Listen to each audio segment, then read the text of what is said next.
उन्होंने रूमी की एक कोटेशन भेजी है कि did you know far from here, out beyond our ideas of right doing and wrong doing, there is a field. I'll meet you there. हम्म? यहाँ से बहुत दूर सही और गलत की हमारी धारणाओं के पार एक एक क्षेत्र है, एक तल है। मैं तुम्हें वहां मिलूंगा। तो कह रहे हैं कि सोच सच नहीं होती है, और ये बात आप जानते हैं। कई बार आपसे बात करी है, पर उसको अपने ठीक से गहराई से ग्रहण नहीं करा। तो इसीलिए जब ये उक्ति सामने आई रूमी की, तो आप उस बात को कि सोच सच नहीं होती है, यहाँ पर नहीं लगा पाए। तो far beyond our ideas of right doing and wrong doing, ये तो रिडंडेंट है, क्योंकि आइडियाज तो हमेशा इसी में चलते हैं ना, क्या अच्छा है मेरे लिए, क्या बुरा है, मेरा स्वार्थ कहाँ सिद्ध हो रहा है, कहाँ नहीं सिद्ध हो रहा है। आइडिया माने मेंटल एक्टिविटी। वो तो इसीलिए होती है कि अहंकार का पोषण चलता रहे। तो far beyond our ideas I meet you. बाकी सब बातें पीछे कर दीजिए, इतनी सी बात हाईलाइट कर दीजिए। I will meet you, who will meet you? The messenger of truth, जो आप तक सच्चाई लाना चाहते हैं। भलाई, अच्छाई, सच्चाई कहाँ मिलेगी? Beyond ideas. मतलब कि आत्मा मन में नहीं समा सकती। मन में अच्छे और बुरे के विचार होते हैं, आत्मा नहीं हो सकती। और जो अपने अच्छे बुरे और नैतिकता के सब सिद्धांत पकड़ के बैठे रहेगा, वो उस सच तक कभी नहीं पहुंच पाएगा। तो पहले भी मैंने उदाहरण दिया है, सिनसेनमिंग बहुत छोटी सी एक छंदावली है। तो उसमें कहते हैं कि अगर सच चाहते हो तो सबसे पहले जो तुम्हारे कॉन्सेप्ट्स हैं, राइट और रॉन्ग और गुड और बैड के, और पसंद और नापसंद के, लाइक्स और डिसलाइक्स, इनको किनारे रख दो। जिन्हें सच चाहिए हो वो अपनी पसंद नापसंद को अलग रख दें, उसके बाद सच की बात करो। सोजैन है, जेन पेट्रियार्क, उनकी है सिनसेनमिंग। तो if you want to be in the truth, keep your likes and dislikes away. वो यही बात है जो रूमी यहाँ पर कह रहे हैं कि राइट और रॉन्ग को अपना जरा साइड रख दो, तब सच्चाई मिलेगी। नहीं तो तुम इन्हीं बातों को लेकर के फंसे रह जाओगे कि क्या अच्छा है, क्या बुरा है। हम्म कि हमारे समाज में स्मोकिंग, ड्रिंकिंग आदि को अनैतिक माना जाता है, पर इतिहास में सोक्रेटिस और कामू और कई अन्य महान दार्शनिक और विचारक हुए हैं जो कि हेवी ड्रिंकर्स और चेन स्मोकर्स थे। दर्शन और अध्यात्म का संबंध चेतना से है। जब कोई भी व्यसन हमारी चेतना को कमजोर करता है और नीचे गिराता है, तो फिर ऐसा कैसे हो सकता है कि दार्शनिक भी व्यसनों में लिप्त पाए गए? क्या कोई व्यक्ति शराब, बीड़ी आदि मादक पदार्थों का सेवन करते हुए भी आध्यात्मिक हो सकता है?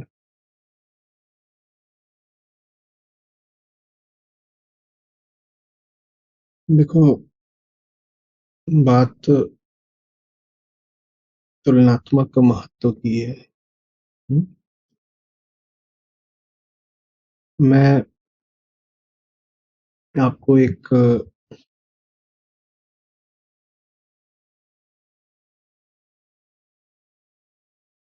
आंकड़ा दे रहा हूँ।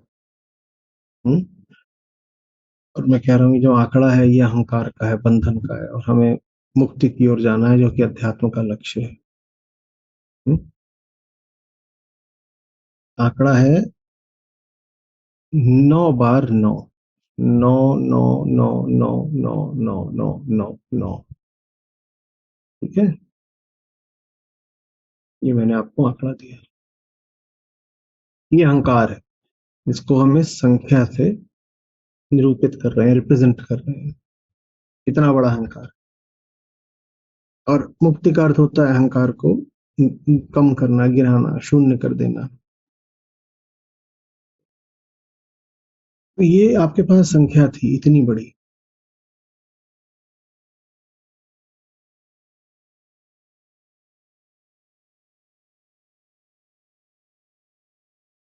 99 करोड़ हुआ ना? ठीक बोल रहा हूँ? हाँ, 99 करोड़ हो गया। इसको आपको शून्य करना है। ठीक है, अपने सामने कागज पर लिख लीजिए 9 बार 9। तो आप सबसे ज्यादा महत्व किस संख्या को इसमें कम करने में देंगे? पहली वाली या नौवीं?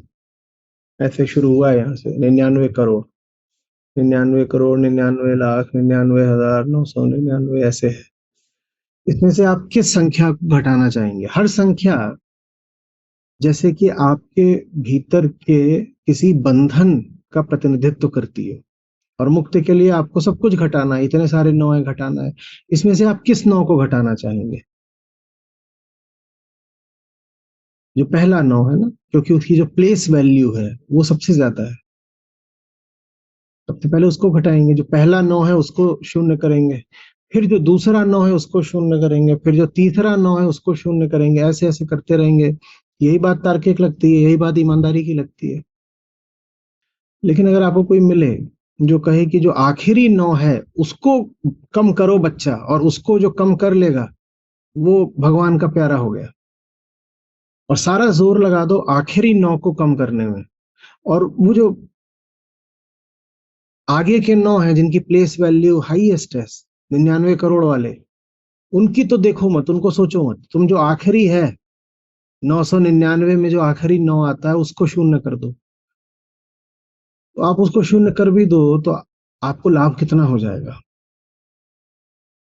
बात समझ रहे हैं? और कहीं ऐसा तो नहीं कि वो जो आखिरी नौ है उसको कम करने में सारा जोर इसीलिए लगाया जा रहा है ताकि जो पहला नौ है उसको शून्य ना करना पड़े? बेटा प्याज मत खाना, नहीं तो मुक्ति नहीं मिलेगी। बिल्कुल हो सकता है कि प्याज में कोई ऐसा तत्व हो जो थोड़ा आपके तंत्र को उत्तेजित कर देता हो। बिल्कुल हो सकता है। लेकिन महत्व प्याज छोड़ने का कितना है और ममता छोड़ने का कितना है? कहीं ऐसा तो नहीं कि ममता छोड़नी नहीं है इसलिए प्याज पर सारी ऊर्जा और सारा जोर लगा दिया है? सारा महत्व प्याज का बना दिया है कि जो प्याज छोड़ दे वो सात्विक आदमी। उसने ममता छोड़ी क्या? क्रोध छोड़ा क्या? भ्रम छोड़े क्या? नहीं, उसकी तो बात नहीं करनी है, प्याज छोड़नी जरूरी है। अब हम नहीं कह रहे कि प्याज को पकड़े रहो, प्याज को छोड़ने से भी कुछ लाभ होता होगा, पर प्लेस वैल्यू देखनी पड़ती है ना। हम अपना जोर कहाँ पर लगाएं? जहां पर सबसे ज्यादा गंदगी है सबसे पहले उसको साफ करना होता है। जहां थोड़ा बहुत कुछ है सारी जिंदगी वहीं सफाई कर रहे हो, तो इसका मतलब कि जहां गंदगी सबसे ज्यादा थी उसको साफ करने से बचना चाहते हो। हम्म? ये सवाल कई तरीकों से कई बार मेरे सामने आ चुका है। कभी प्याज लहसुन के रूप में सामने आता है, कभी इस रूप में सामने आता है कि विवेकानंद ऐसा करते थे, मांस खाते थे, या विवेकानंद स्मोकिंग करते थे, या निसर्ग दत्त थे वो मांस खाते थे और बीड़ी की दुकान ही चलाते थे वो तो। और उसी तरीके से आज ये फिर सवाल सामने आ गया। अब आज इसमें जो नाम है वो सुकरात और कामू का है। जीसस को लेके भी आता है कि वाइन पीते थे। हम्म।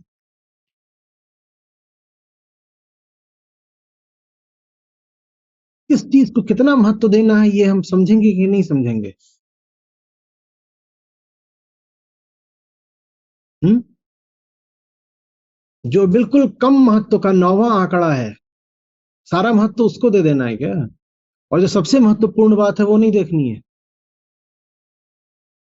बस यही देख लेना है कि किसने सिगरेट पी ली, किसने मांस खा लिया, किसने प्याज खा ली। ये बातें सबसे कम महत्व की हैं, लेकिन हम इन्हें सबसे ज्यादा महत्व देते हैं, ताकि जो ज्यादा महत्व की बात है उससे किसी तरह से बच सकें। मैं बिल्कुल नहीं कह रहा हूं साहब कि प्याज या सिगरेट या सिगार या स्मोकिंग, ड्रिंकिंग, जितनी भी ये चीजें हैं, मीट, ये किसी भी तरीके से कोई आध्यात्मिक लाभ देती हैं? कहाँ से देंगी? नहीं देती, कुछ नहीं। लेकिन बात यह है कि इस पर कंसंट्रेट करोगे क्या?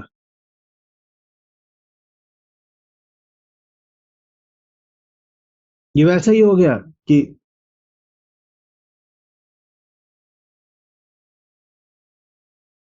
अब बड़ा गंदा गंधाता हुआ चुटकुला है, पर अब आपका सवाल ऐसा है कि सुनाई देता हूँ।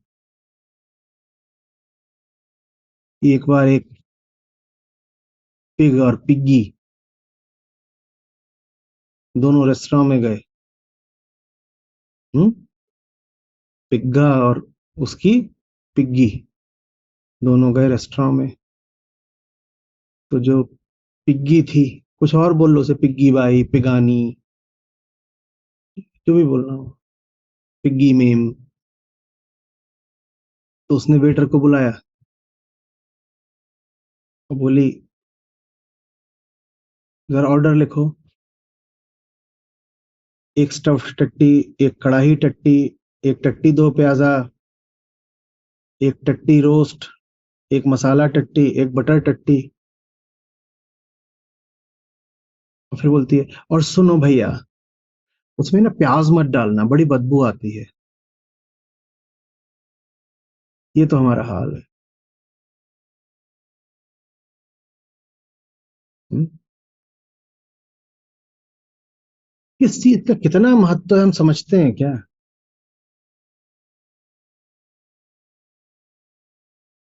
जो टट्टी ही टट्टी खा रहा हो अपनी पूरी जिंदगी में, वो प्याज से परहेज करे, तो ये बात चुटकुले जैसी ही तो होगी। इन्हीं चीजों को पकड़ कर बैठ जाओ।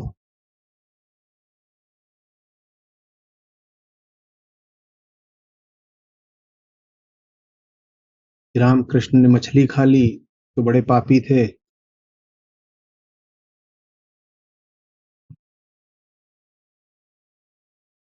आजकल गांधी जी के बारे में चलता है कि वो बच्चियों के साथ सोया करते थे।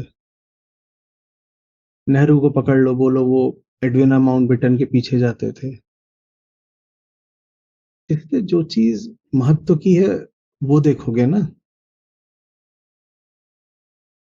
या यही मिला है?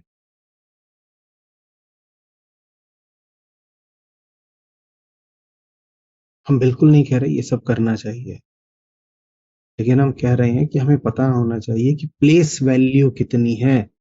ये अरिथमेटिक का साधारण सिद्धांत होता है जो बच्चों को दूसरी चौथी क्लास में पढ़ा दिया जाता है। सब नौ नौ नौ नौ नौ ही है, लेकिन एक नौ की कीमत दूसरे नौ से 1 करोड़ गुना ज्यादा है। ऊपर से देखोगे तो नौ ही दिखाई देगा कि नौ ही तो लिखा हुआ है, लेकिन उसमें एक नौ की कीमत 9 बराबर है, एक नौ की कीमत 90 बराबर है, एक नौ की कीमत 900 बराबर है, एक नौ की कीमत 9,000, एक है 9 करोड़, एक है 90 करोड़। तो बताओ कौन सा वाला नौ घटाएं? हमें मुक्ति चाहिए निश्चित रूप से। बताओ कौन सा वाला नौ घटाएं? लगे हुए वो जो आखिरी पूछ वाला नौ है उसी पे सारा जोर लगा दिया।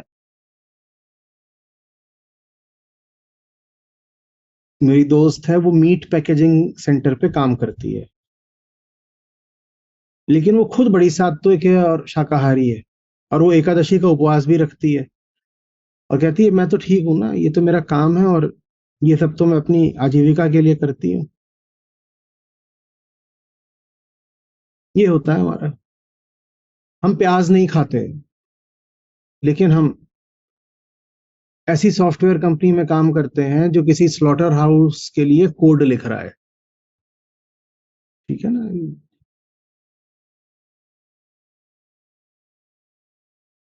फूड, एग्रीकल्चर, ये तो बहुत बड़ी इंडस्ट्रीज है, ट्रिलियंस ऑफ डॉलर्स की हैं। वहां भी सॉफ्टवेयर सिस्टम्स चलते हैं बड़े बड़े, उनका कोड लिख रहे हैं, और जो कोड लिख रहे हैं उसमें से बहुत सारे शुद्ध शाकाहारी हैं, उनको बड़ा नाज है। हम्म।